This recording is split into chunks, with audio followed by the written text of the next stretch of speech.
அகிலத்தின் அன்பான சொந்தங்களுக்கு இனிய வணக்கம். ஈரான் அமெரிக்கா இடையிலான மோதல் உச்சமடைந்துள்ள சூழ்நிலையில் ஈரான் நாடாளுமன்றத்தின் சபாநாயகரும் ஜனாதிபதி பெஷாஷ்கியானும் மிக முக்கியமான அறிவிப்புகளை விடுத்திருக்கின்றார்கள். தெற்கு லெபனானிலும் ஹிஸ்புல்லா போராளிகளுக்கும் இஸ்ரேல் படைகளுக்கும் மிக கடுமையான மோதல் இடம்பெற்று வரும் சூழ்நிலையில் ரஷ்யாவின் வகிபாகம் குறித்து அமெரிக்க ஊடகங்கள் பல்வேறுபட்ட தகவல்களை இன்றைய நாளில் வெளியிட்டிருக்கின்றார்கள். இந்நிலையில் பிராந்தியத்திலும் உலகில் நடைபெற்ற மிக பிந்திய செய்திகளை இந்த காணொளியில் விரிவாக பார்க்கலாம். ஈரான் நிபந்தனையின்றி சரணடைய வேண்டும், அல்லாது விட்டால் இந்த போர் முடிவடையாது என அமெரிக்க ஜனாதிபதி டொனால்ட் ட்ரம்ப் விடுத்த மிரட்டலுக்கு ஈரான் உடனடியாக பதிலடி கொடுத்திருக்கின்றார்கள். ஈரானுடைய ஜனாதிபதி பெஷாஷ்கியான் அமெரிக்க ஜனாதிபதி டொனால்ட் ட்ரம்ப் ஈரானை தாக்குவதற்கு முன்பு மத்திய கிழக்கில் இருக்கும் தன்னுடைய நிலைகளை முடிந்தால் பாதுகாத்து கொள்ளட்டும், ட்ரம்பினுடைய மிரட்டலுக்கும் உருட்டலுக்கும் அஞ்சக்கூடிய நாடு ஈரான் கிடையாது, இறுதி ஈரான் சிப்பாய் இருக்கும் வரை போர் தொடரும் என்பதை தெரிவித்திருக்கின்றார். அதேபோல ஈரான் மீது அமெரிக்கா தரைவழி தாக்குதலை மேற்கொள்வது குறித்த செய்திகளும் அண்மைய சில நாட்களாக பரவலாக வெளியாகி கொண்டிருக்கின்றது.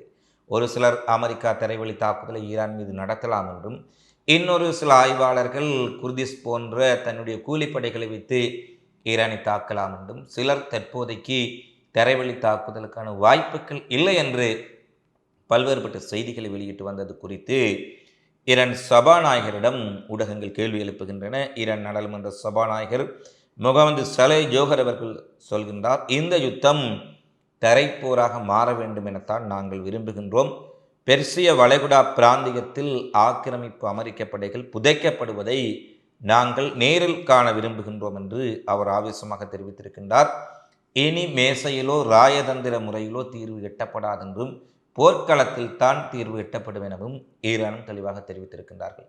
எனவே அமெரிக்காவின் நிலைப்பாடும் ஈரானின் நிலைப்பாடும் யுத்தத்தை புரிவதற்காக இருப்பதால் அடுத்து வரும் நாட்கள் மிக மோசமான ஒன்றாகத்தான் மத்திய கிழக்குக்கும் இந்த உலகுக்கும் இருக்கப் போகின்றது என்பதுதான் ஒரு கவலை தரக்கூடிய விடயமாக இருக்கின்றது.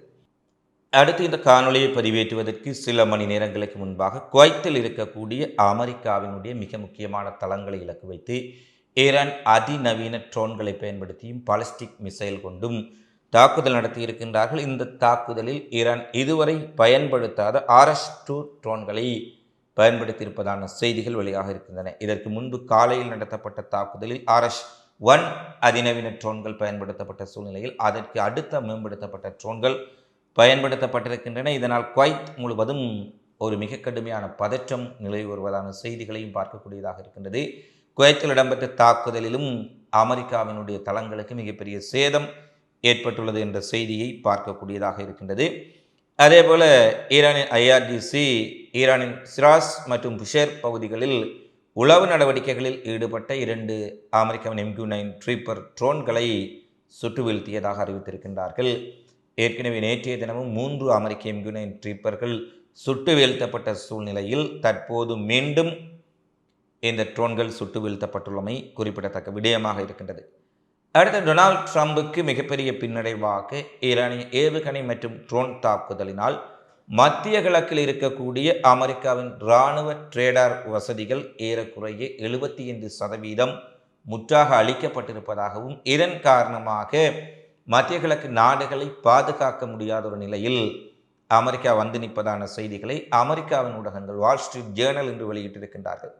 தற்போது வெளியாக இருக்கக்கூடிய செயற்கைக்கோள் படங்களின்படி அமெரிக்கா ஈரானிய தாக்குதல்கள் பெரிய அளவில் தங்களுக்கு சேதங்களை ஏற்படுத்தவில்லை என்று சொன்னாலும், மிக கடுமையான முறையில் அமெரிக்காவின் ரேடார் சிஸ்டங்கள், வான் பாதுகாப்பு சாதனங்கள், தாட் வான் பாதுகாப்பு சாதனங்கள் குவைத், கத்தார், ஐக்கிய அரபு எமிரேட்ஸ், ஜோர்டான் உட்பட பல்வேறுபட்ட பஹ்ரைன் உட்பட நாடுகளில் 75% ஈரான் அளித்திருப்பதால் அரபுலக நாடுகளை பாதுகாக்கும், அதாவது இந்த ட்ரேடர்களில் ட்ரோன்கள் வருவதையும் ஏவுகணைகள் வருவதையும் கண்டறிந்து பதில் தாக்குதல் நடத்தி சுட்டு வீழ்த்துவதில் மிகப்பெரிய ஒரு சிக்கல் இவர்களுக்கு இருக்கின்றது என்ற செய்தியை இன்றைய நாளில் பார்க்கக்கூடியதாக இருக்கின்றது.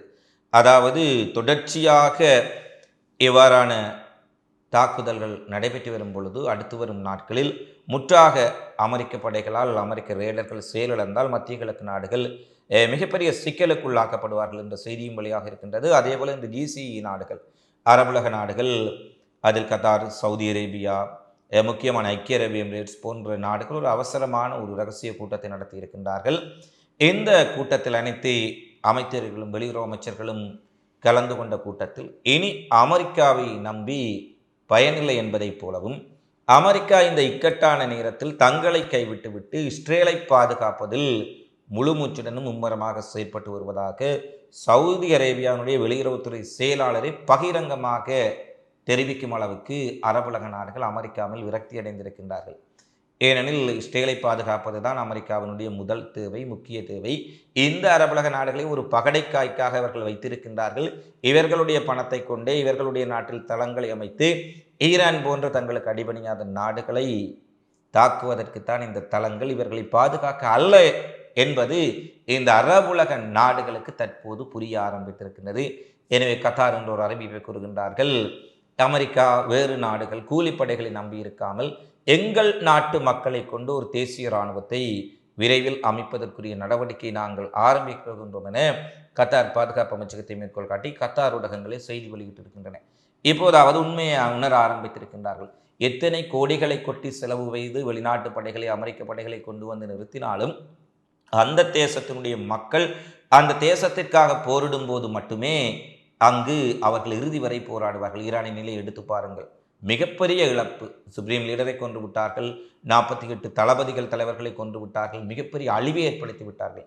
இருந்தாலும் அவர்கள் இறுதி வரை அந்த ஈரானிய இஸ்லாமிய குடியரசை பாதுகாப்பதற்காக ஒவ்வொரு படை வீரனும் ஒரு மக்களும் எழுந்து நிற்கின்றார்கள். இது போன்ற ஒரு கட்டமைப்பில் அரபுலகம் இல்லை. வெறும் அமெரிக்க இராணுவத்தையும் அமெரிக்க வான் பாதுகாப்புகளையும் நம்பி ஒரு அடிமைகள் போல இவ்வளவு காலமும் அவர்களுக்கு சேவகம் செய்துவிட்டு தற்போது அவர்கள் பேச ஆரம்பித்திருக்கின்றார்கள். அமெரிக்கா எங்களை கைவிட்டு விட்டார்கள், அவர்கள் இஸ்ரேலை பாதுகாப்பதில் தான் மிக முக்கியமான கரிசனை எடுத்துக்கொள்கின்றார்கள் என்ற செய்தி. அரபுலக நாடுகள் அமெரிக்காவுக்கு எதிராக திரும்புகின்றார்களா அல்லது அமெரிக்க தளங்களின் தேவையில்லை என்ற முடிவுக்கு வரப்போகின்றார்களா என்பது மிகப்பெரிய கேள்வி. எது எவ்வாறு இருப்பினும் அரபுலக நாடுகள் அமெரிக்க தளங்கள் தங்களுக்கு பாதுகாப்பென்று இதுவரை நினைத்து கொண்டிருந்தார்கள். ஆனால் இந்த அமெரிக்க தளங்கள் தான் இவர்களுடைய பாதுகாப்பு அச்சுறுத்தல், இவர்களுக்கு பேராபத்தை ஏற்படுத்தும் என்பதை ஈரான் நிரூபித்திருக்கின்றார்கள். இந்த சந்தர்ப்பத்தை பயன்படுத்தியாவது இவர்கள் அரபுலக தேசத்திலிருந்து இஸ்லாமிய நாடுகளில் இருக்கும் அமெரிக்க தளங்களை வெளியேற்றுவர்களாக இருந்தால் இனிவரும் காலங்களிலாவது ஒரு ஆபத்துக்களில் இருந்து தப்பிக்க முடியும் என்பதுதான் இங்கே மிக முக்கியமான செய்தியாக வெளியாக இருக்கின்றது. அடுத்து அமெரிக்காவினுடைய பத்திரிகைகள் Wall Street Journal, Washington times என்று ஒரே நேரத்தில் பல ஊடகங்கள் ஒரு செய்தியை வெளியிடுகின்றார்கள். ஈரான் மிக துல்லியமாக அமெரிக்க இராணுவ தளங்களையும் இராணுவ கப்பல்களையும் அமெரிக்க இராணுவம் தங்கி இருக்கும் உளவு பிரிவு அலுவலகங்களையும் கூட கத்தாரில், சவுதியில், பஹ்ரைனில், குவைத்தில், எமிரேட்ஸில் தாக்கிக் கொண்டிருக்கின்றார்கள். ஈரானிடம் பலமிக்க ஏவுகணைகள் இருந்தாலும் இவ்வளவு பலமான ஒரு உளவுத்துறை ஈரானிடம் இருக்கின்றதா என்ற கேள்விகளுடன் ரஷ்யா ஈரானுக்கு மிகப்பெரிய அளவில் துல்லியமாக அமெரிக்க நிலைகளையும் அமெரிக்காவினுடைய இராணுவ முக்கிய தளங்களையும் இடங்களையும் அமெரிக்க கப்பல்களின் நகர்வுகளையும் வழங்கி கொண்டிருக்கின்றார்கள். போர் ஆரம்பிக்கப்பட்டு அடுத்த நாளிலேயே ரஷ்யா இந்த வேலைகளை செய்ய ஆரம்பித்து விட்டார்கள். இதனால் தான் மத்திய கிழக்கில் இருக்கக்கூடிய அத்தனை அமெரிக்க நிலைகளையும் ஈரான் துடைத்து எரிந்து கொண்டிருக்கின்றார்கள் என்ற ஒரு செய்தியை அவர்கள் வெளியிட்டிருக்கின்றார்கள். இது உண்மையா பொய்யா என்பதற்கு அப்பால் இதற்குரிய வாய்ப்புகள் மிகவும் அதிகம். இன்றைக்கு ஈரானினுடைய வெளியுறவுத்துறை அமைச்சர் அப்பாஸ் அரக்ஷி ஒரு தொலைக்காட்சியில் நேர்காணல் செல்கின்றார். அதில் சீனா, ரஷ்யா உங்களுக்கு உதவி புரிகின்றார்களா என்று நேர்காணல் செய்பவர் நெறியாளர் கேட்கின்றார். சீனா, ரஷ்யா எங்களுக்கு ஏற்கனவே உதவி செய்து கொண்டுதான் இருக்கின்றார்கள். அடுத்த கேள்வி, அவர்கள் எவ்வகையான உதவிகளை செய்கின்றார்கள்? போர் நடைபெற்று கொண்டிருப்பதால் அனைவற்றையும் விலாவாரியாக நாங்கள் கூற முடியாது. எங்களுக்கு நட்பு நாடுகளுக்கும் இடையிலான உறவில் எந்த விதமான ஒரு சிக்கலும் இல்லை. அவர்களுடைய உதவிகள் எங்களுக்கு வந்து கொண்டிருக்கின்றது என்று கூறுகின்றார்கள். என்று அமெரிக்க பத்திரிகைகள் கூறுகின்றன. ரஷ்யா கொடுத்த துல்லிய தகவல்கள், செய்மதி புகைப்படங்கள் அமெரிக்க தளங்களை தாக்கி அளிப்பதற்கு ஈரானுக்கு மிகப்பெரிய அளவில் உதவி செய்திருக்கின்றது என்பதை நாங்கள் உறுதிப்படுத்துவோம் எனும் அளவுக்கு செய்திகளை வெளியிட்டிருக்கின்றார்கள். எனவே ரஷ்யாவின் உதவி எந்த அளவு தூரம் இருக்கின்றது என்பதைத்தான் நாங்கள் பார்க்க வேண்டும். அடுத்து என்ன விடயங்கள் நடைபெறப் போகின்றது என்பதும் ஒரு மிகப்பெரிய கேள்வியாகத்தான் இருக்கின்றது. அடுத்து ஈரானுடனான போர் பல வாரங்களுக்கு தொடர்ந்தால் வளைகுடா நாடுகள் எரிசக்தி கேரியர்களின் ஏற்றுமதியை முற்றிலுமாக நிறுத்த வேண்டிய கட்டாயம் ஏற்படக்கூடும் என்றும் இது எண்ணெய் விலை பீப்பாய்க்கு சுமார் $180 உயர வழிவகுக்கும் என்று கத்தார் அதிகாரப்பூர்வ எச்சரிக்கை விடுத்திருக்கின்றார்கள். ஃபைனான்சியல் டைம்ஸ் இந்த செய்தியை வெளியிட்டிருக்கின்றார்கள். ஒருவேளை இவ்வாறு வளைகுடா நாடுகள் எண்ணெய் உற்பத்தியை நிறுத்தி $180 அளவுக்கு கச்சா எண்ணெய் உயர்வடைந்தால் உலகின் நிலை, பொருளாதார நிலைமை, கச்சா எண்ணெயை நம்பி செய்யக்கூடிய தொழில்கள் என்ன நிலைக்கு செல்லும் என்பதை நினைத்து பார்க்க முடியாத ஒரு நெருக்கடி ஏற்படும் என்பதுதான் நிதர்சனம். அடுத்து ஈரானினுடைய ஆளில்லா விமானம் தாங்கி கப்பலை அமெரிக்கா தாக்கி மூழ்கடித்திருப்பதான செய்திகள் வெளியான சூழ்நிலையில் ஈரான் அது தொடர்பான பதிலை வழங்கவில்லை. இன்று ஈரானின் மிகப்பெரிய ட்ரோன் கேரியர் கப்பலை பகேரி என்று சொல்லக்கூடிய ஒரு தளபதியின் நினைவாக உருவாக்கப்பட்ட கப்பலை அமெரிக்கா தாக்கி அளித்திருப்பதற்குரிய வீடியோ பதிவுகளை வெளியிட்டிருக்கின்றார்கள். இது ஈரானுக்கு ஒரு மிகப்பெரிய இழப்பு என்பதில் எந்த மாற்று கருத்தும் இல்லை. இருந்தபோதிலும் ஈரானும் தொடர்ச்சியாக பதில் தாக்குதலை இஸ்ரேலை நோக்கியும் மத்திய கிழக்கில் இருக்கும் அமெரிக்க தளங்களை நோக்கியும் செய்து கொண்டுதான் இருக்கின்றார்கள். போர் முடிவுக்கு வருவதற்கோ அல்லது போர் தளர்ச்சி அடைவதற்குரிய வாய்ப்புகள் காணப்படாத நிலையில் உலகம் ஒரு இருண்ட நாட்களை நோக்கி செல்கின்றதா என்பதுதான் மிகப்பெரிய கவலை. இந்த காணொலி பதிவு தொடர்பிலான உங்களது மதிப்பான கருத்துக்களை தவறாமல் கமெண்ட்ஸில் பதிவிடுங்கள். மீண்டும் அடுத்த காணொலியில் சந்திப்போம். நன்றி, வணக்கம்.